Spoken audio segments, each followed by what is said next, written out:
कैकई मांग रही है, सुनहु प्राण प्रिय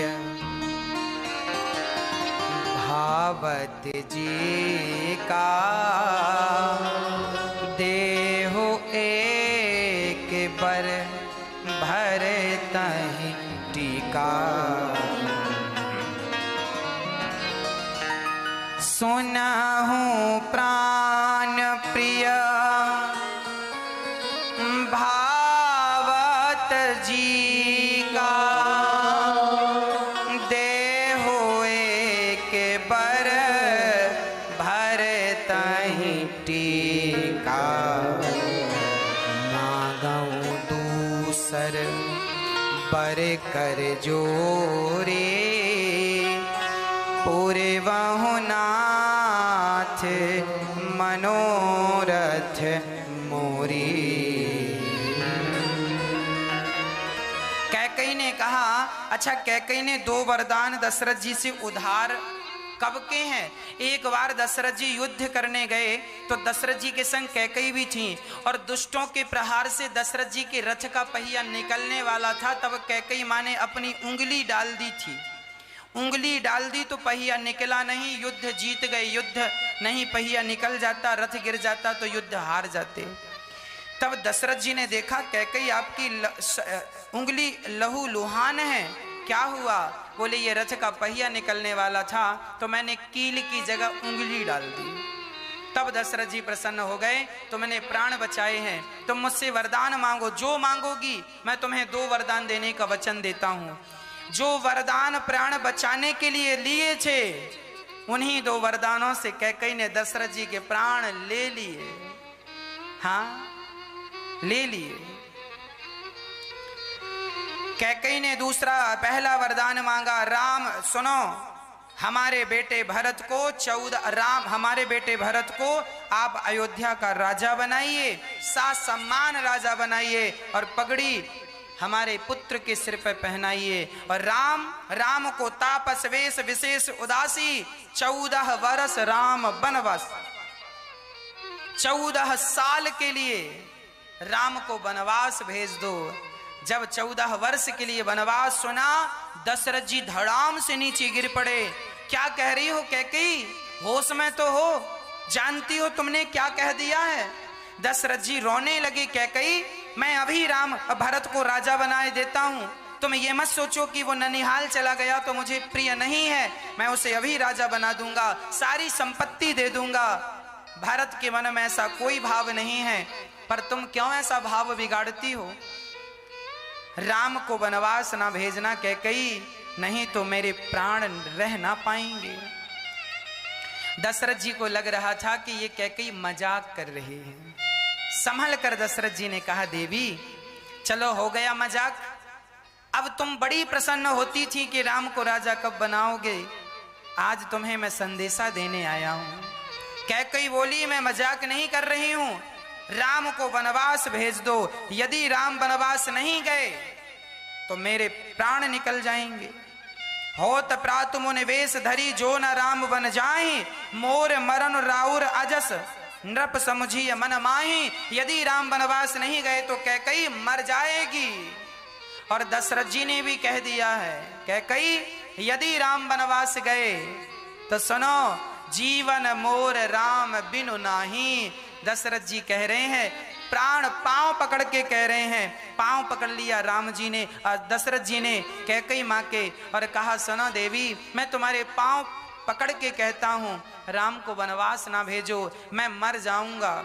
मछली पानी के बिना जिंदा रह सकती है, मछली पानी के बिना जिंदा रह सकती है, सांप मणि के बिना जिंदा रह सकता है, पर सच कहता हूं कैकई ये दशरथ राम के बिना जिंदा नहीं रह सकता।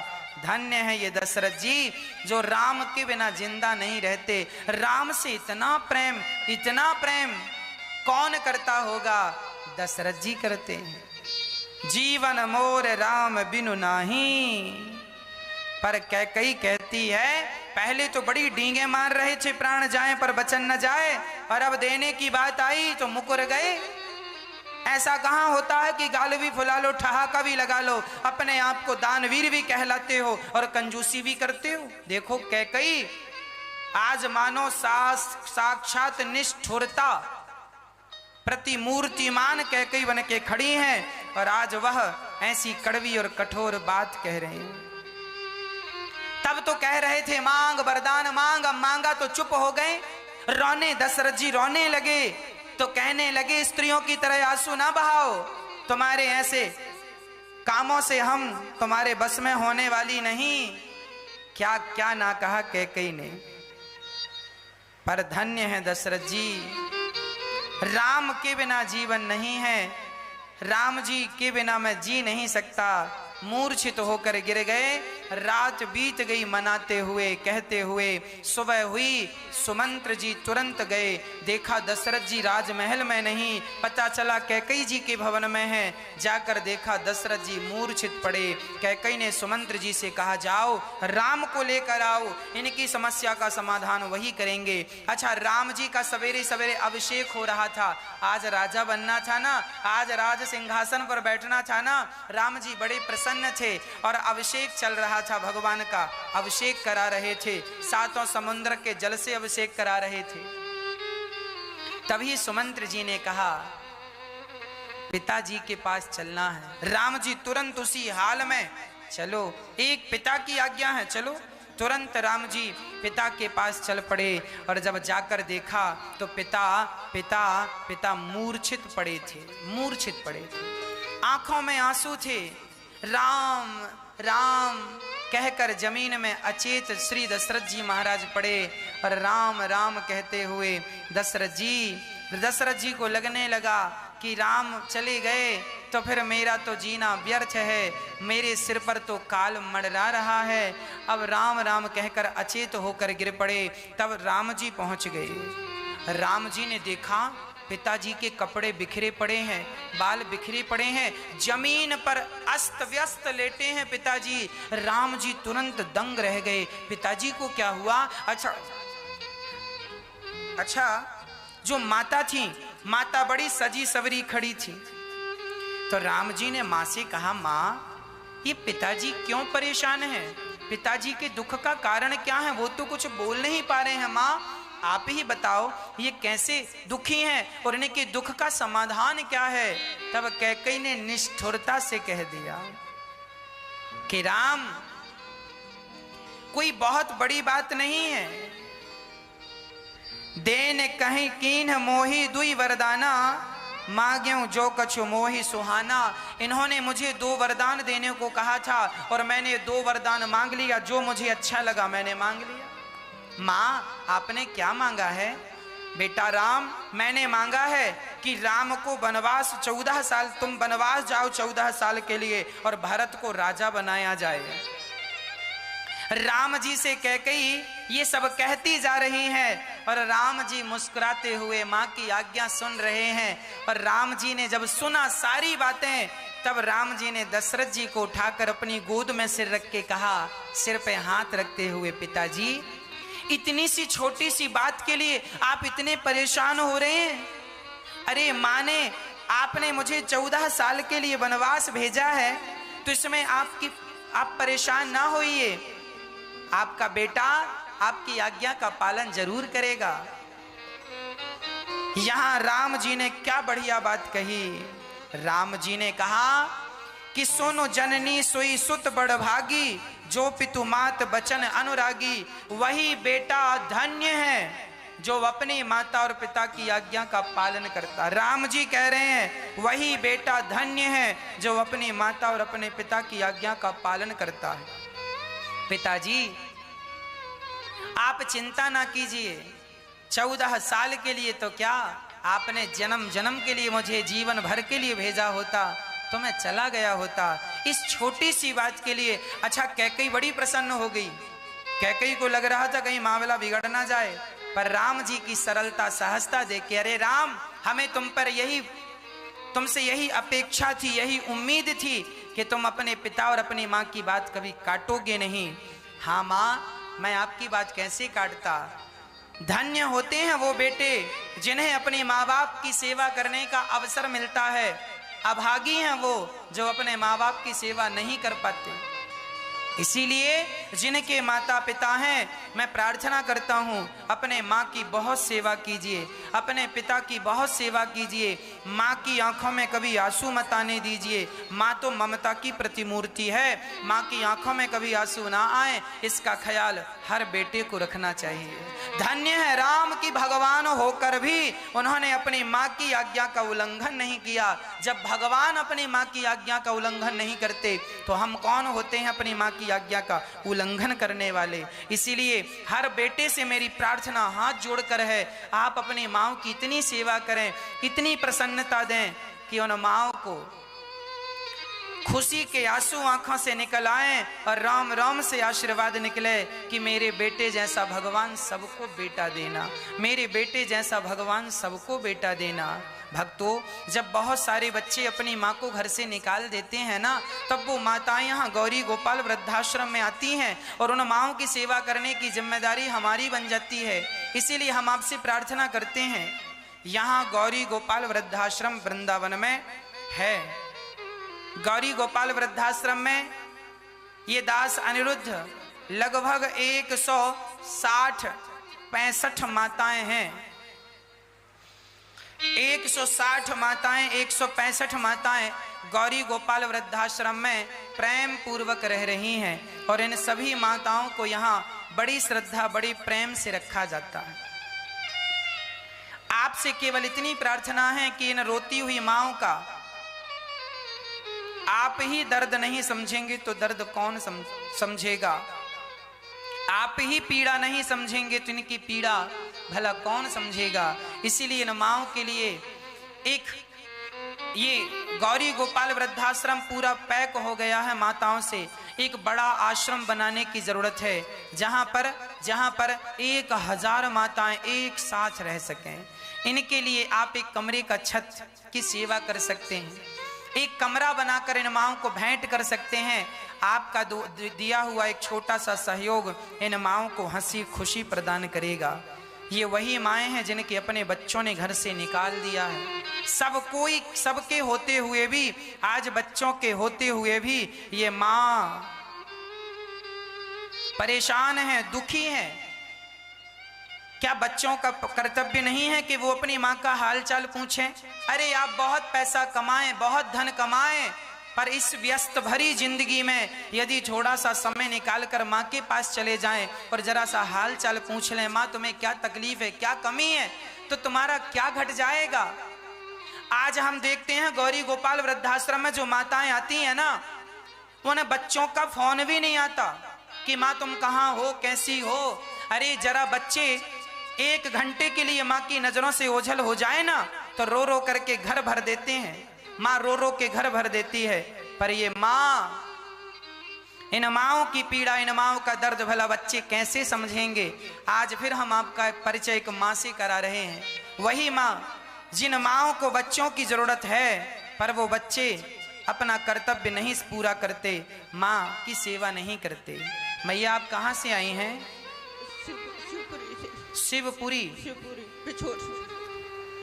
तो मैया जी आपको यहाँ आने की क्यों जरूरत पड़ी, यहाँ क्यों आए हैं आप?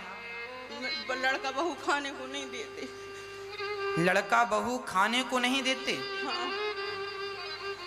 कितने बेटे हैं आपके मैया? 2। तो आपके दोनों बेटे आपको?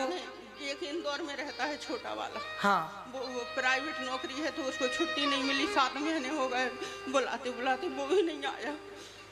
छोटे बेटे को भी आपने बुलाया पर वो भी नहीं आया। बेटे को बुलाया, बेटा नहीं आया, और दूसरी बहू आपको? उसने मारा मेरे को और पटक दिया दीवार में। बहू ने मारा है, दीवार में सिर पटक दिया माँ का, धक्का मार के ऐसा। माँ का सिर पटक दिया दीवार में, माँ को मारा। तब माँ को यहाँ मजबूरी में आना पड़ा गौरी गोपाल वृद्धाश्रम में। क्या माएँ यदि घर में थोड़ा सा प्यार मिले, सम्मान। अब बताइए माँ आप कितनी उम्र है आपकी, कितनी उम्र होगी आपकी? 65 या 66 साल की होगी। 65 66 66 वर्ष की आयु है मैया की। इस हाल में बच्चों ने माँ को घर से निकाल दिया। आप बताइए, क्या बच्चों का माँ के साथ ये न्याय है? ये न्याय है या अन्याय है? इसीलिए कहा करता हूं कि जब अपनी संतान माँ को जब घर से निकाल रही हो तो फिर ये माएँ कहाँ जाएंगी? इसीलिए इन माओं के आंसू पहुंचने के लिए बिहारी जी ने दास अनिरुद्ध को यहाँ बिठा रखा है कि इन रोती हुई माओं के आंसू पहुंचना है। ऐसी ना जाने कितनी माएँ हैं जिनकी पीड़ा, जिनका दर्द आप सुनते हैं। इसीलिए प्रार्थना करता हूं, आप इतना धन कमाइए, इतना धन कमाइए कि आप भी किसी एक माँ के आंसू पहुंचने के लिए अपने सहयोग के हाथ बढ़ाएं।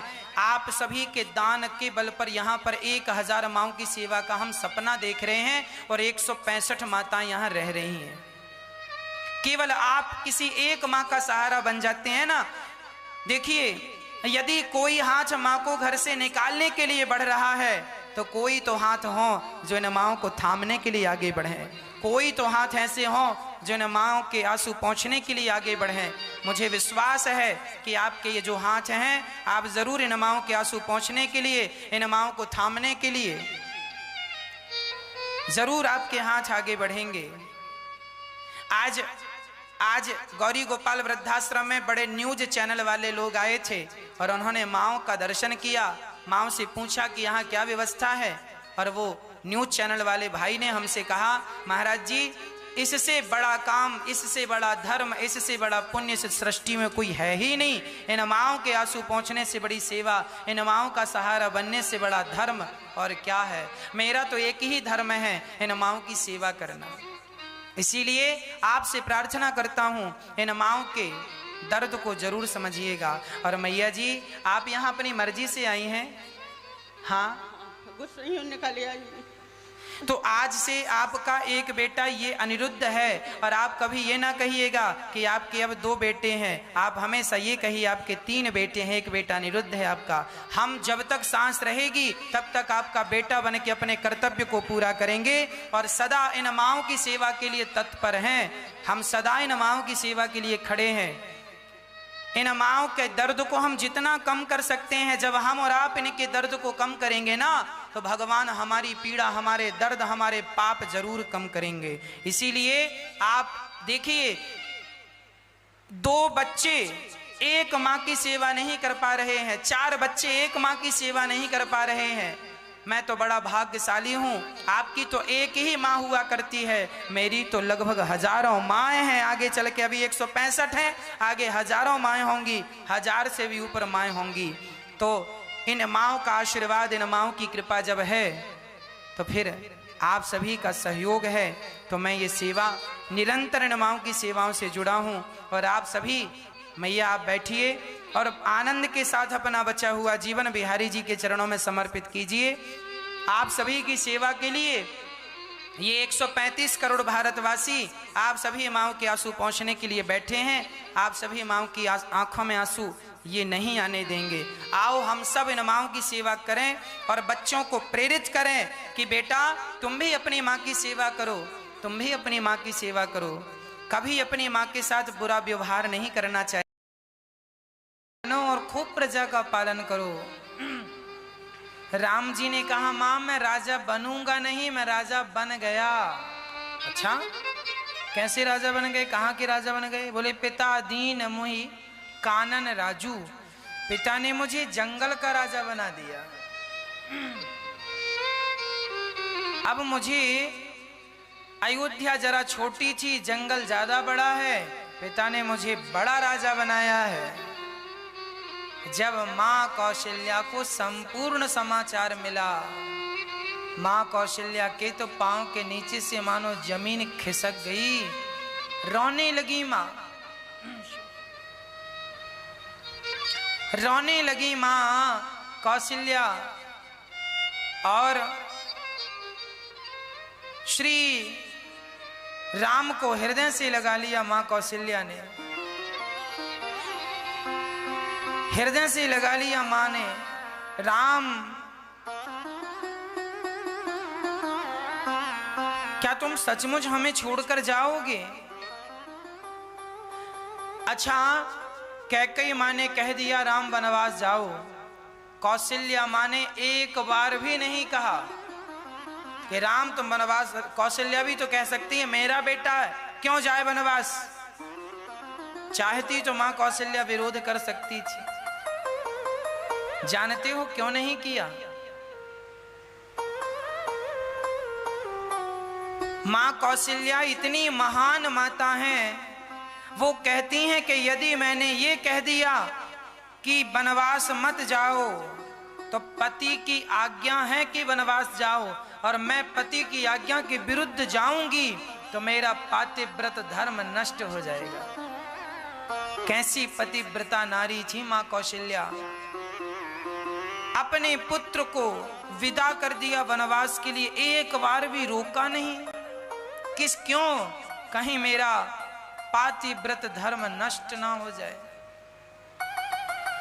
समाचार जब सीता मां को मिला, माता सीता अकोला गई और तुरंत मां कौशल्या के पास गई। मां मैं भी जाऊंगी,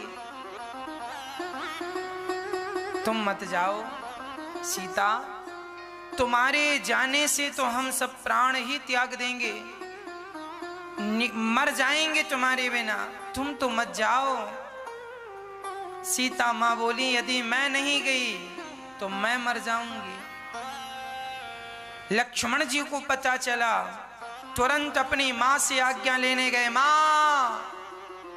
मां ने कहा क्या हुआ, मुझे आज्ञा दो। कहां जाना है? राम जी वनवास जा रहे हैं, हम भी जाएंगे वनवास। सुमित्रा मां ने डांटा, लक्ष्मण तुम मुझसे आज्ञा लेने क्यों आए हो? फिर किससे लें? बोले तात तुम्हारो माँ तो वैदेही, तुम्हारी माँ तो सीता है और तुम्हारे पिता तो राम है। धन्य है माँ सुमित्रा जिन्होंने अपने पुत्र को यह शिक्षा दी कि बेटा तुम्हारी माता मैं नहीं, तुम्हारी माता सीता और राम तुम्हारे पिता हैं। धन्य है वही माँ बाप जो अपने बच्चों को ये शिक्षा दे दें कि तुम्हारे असली माता पिता तो भगवान हैं। जो माँ बाप अपने बच्चों से भगवान को जोड़ के चले जाएं, धन्य होते हैं वो माता और पिता।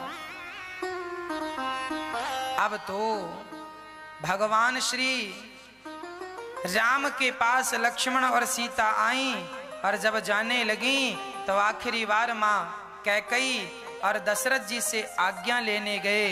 जब दशरथ जी ने राम लक्ष्मण सीता को देखा, दशरथ जी आंखों से अश्रु बरसाने लगे।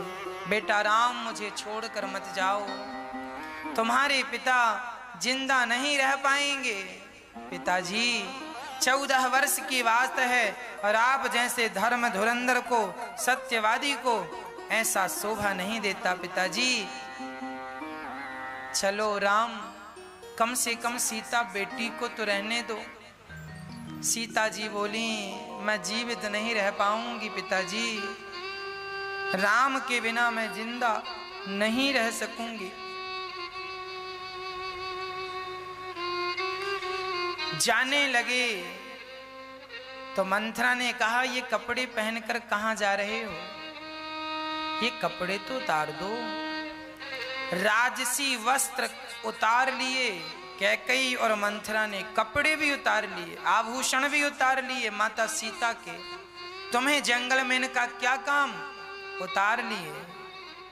और मंथरा ने तो जंगली वलकल वस्त्र लाकर दे दिए।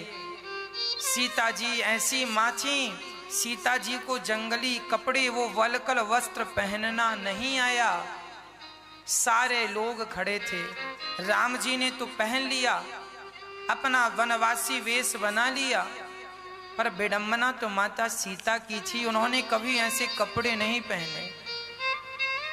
जब पहनने लगी माँ सीता, उनसे पहनना ही नहीं आ रहा था। तब उनकी मदद जानते हो किसने की? भगवान श्री राम ने। एक ऐसा पति जो अपने पति पत्नी यदि सबके बीच में कोई बात नहीं जान रही है तो सासम्मान उसे बताता है। राम जी बताते हैं सीता ऐसे वस्त्र पहनो, ऐसे राम जी सिया को वस्त्र पहना रहे।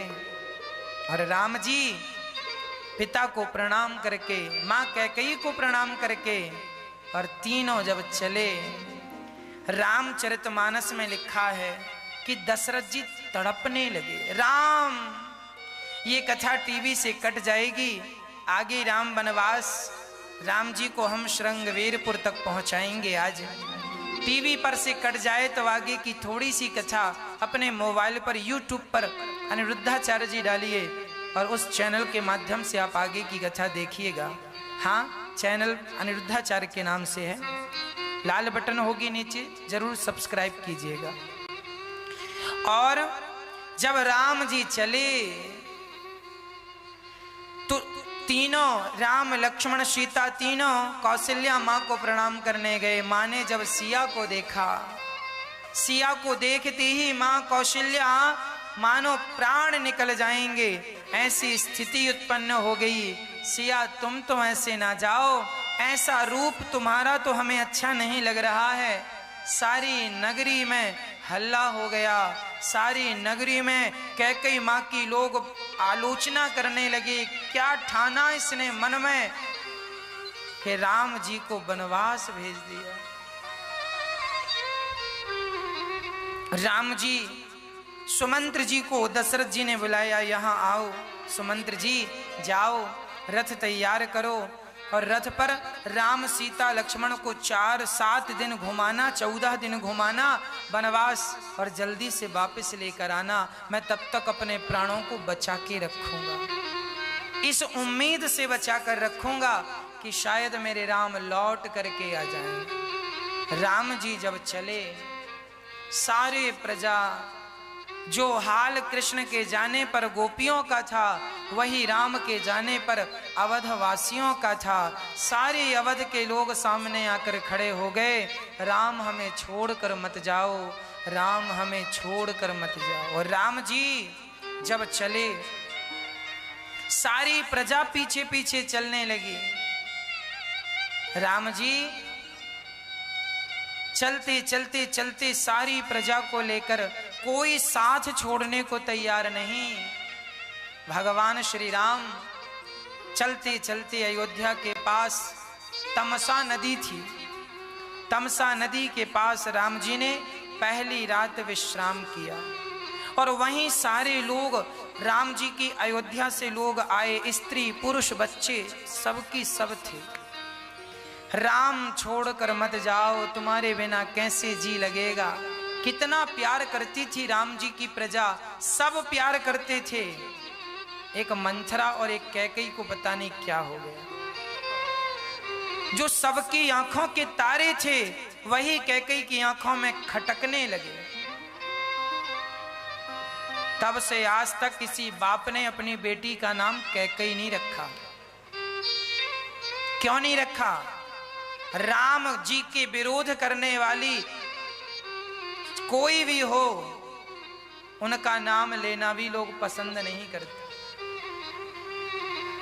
राम जी चले, तमसा नदी के किनारे विश्राम हुआ, सब प्रजा थकी थी, सब सो गए। और जब सब सो गए, वहां कुछ लोग जाग रहे थे।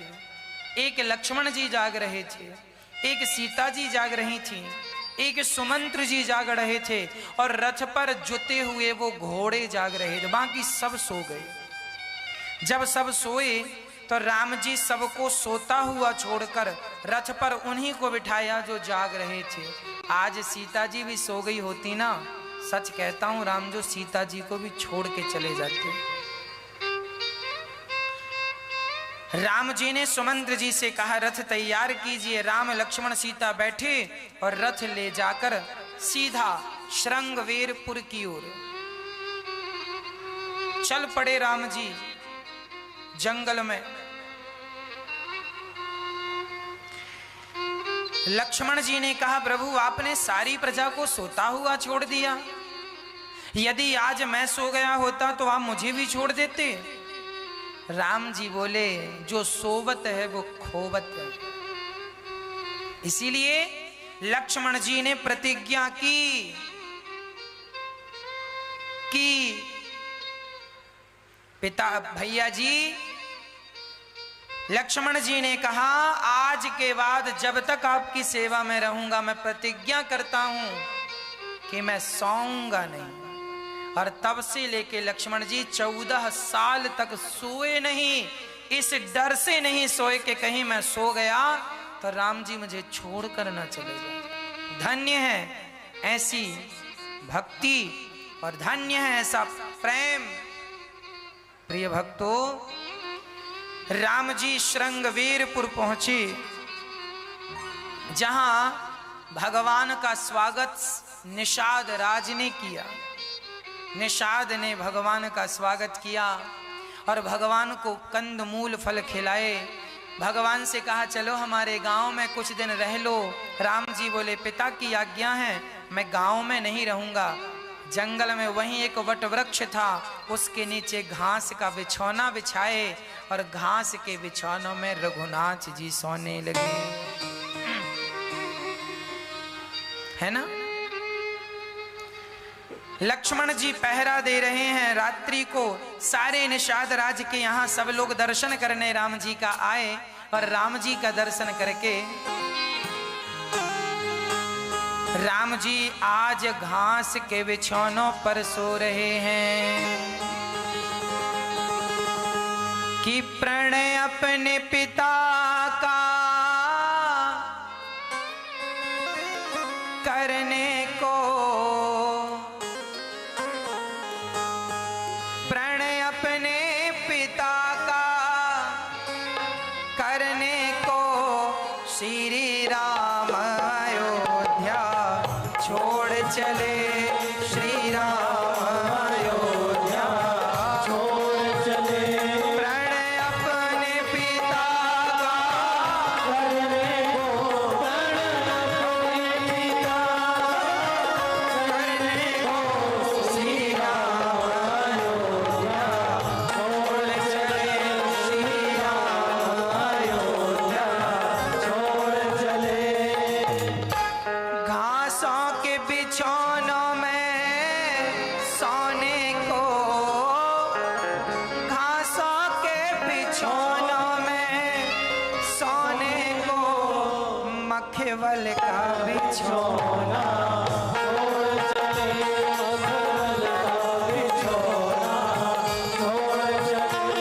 प्रणय अपने पिता करने को, प्रणय अपने पिता करने को श्री राम अयोध्या छोड़ चले। श्री राम अयोध्या छोड़ चले।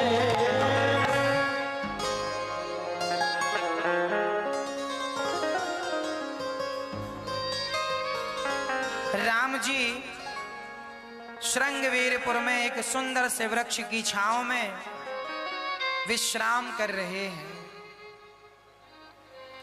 उसके बाद राम जी का केवट से नाव मांगना, इस प्रसंग को विस्तार से कल हम आपको सुनाएंगे। YouTube पर जो लोग चैनल के द्वारा कथा सुन रहे हैं, YouTube के द्वारा, आप औरों को ये कथा जरूर पहुंचाएं और आप जरूर कथाओं से जुड़े रहें। नित्य की तरह, आज की तरह आगे भी जुड़े रहें। राम जी तुरंत आगे केवट ने राम जी को पार लगाया। संतों का दर्शन करते हुए राम जी चित्रकूट पहुंचे हैं। भगवान के लिए कुटिया देवताओं ने बनाई और चित्रकूट में सुंदर सी कुटिया में राम जी विश्राम कर रहे हैं। अब राम जी विश्राम कर रहे हैं, सिया जी विश्राम कर रही हैं और लक्ष्मण जी राम जी का पावन चिंतन कर रहे हैं। आगे की कथा कल सुनेंगे 2:30 से 6। YouTube पर जो आप सुन रहे हैं आप सुनते रहें। 2:30 से 6 साधना चैनल पर भी आप सुने। आइए पावन सा दर्शन करते हैं। सीताराम सीताराम सीताराम सीताराम।